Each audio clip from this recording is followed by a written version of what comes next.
In today's video, I'm going to teach you how to manage unsubscribed contacts in Mailchimp.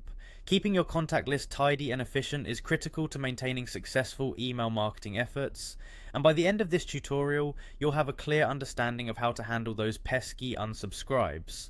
To begin, head over to Mailchimp's website and sign into your account. This is your first step in accessing the suite of tools that Mailchimp provides for managing your email list. Once you're logged in, you need to navigate to the Audience section. You do this by clicking on Audience in the main navigation menu, then selecting All Contacts from the drop-down. This will display a detailed list of all your contacts, including those who have unsubscribed.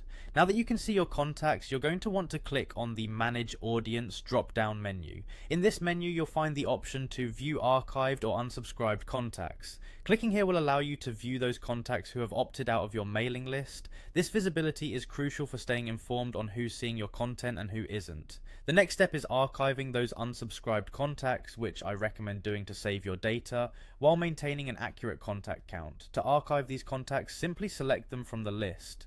Once you've made your selection, click on the Archive button. You will be prompted to type the word Archive to confirm your action.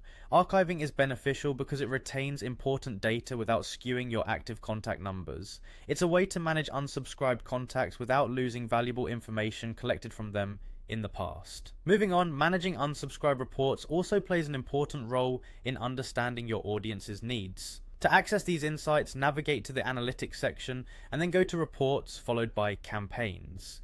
Within these reports, you'll find the unsubscribe rate for your campaigns. Reviewing this information provides insights into why people might be unsubscribing. Perhaps there's a specific pattern or content type that doesn't resonate well with your audience, and understanding this allows you to adjust your content strategy proactively. After reviewing the unsubscribe report, consider making necessary changes to your content strategy to reduce unsubscribe rates. This could involve reevaluating your email content, frequency, or the value you're providing to your subscribers. Staying flexible and attentive to your audience's preferences can significantly enhance your email marketing's overall effectiveness. By following these steps, you've successfully learned how to manage unsubscribed contacts in Mailchimp. From viewing and archiving contacts to analyzing unsubscribed reports and adjusting your strategy, these practices help ensure your email marketing remains efficient and well targeted. Thank you for tuning in today, and be sure to incorporate these tips in your marketing toolkit. Happy emailing!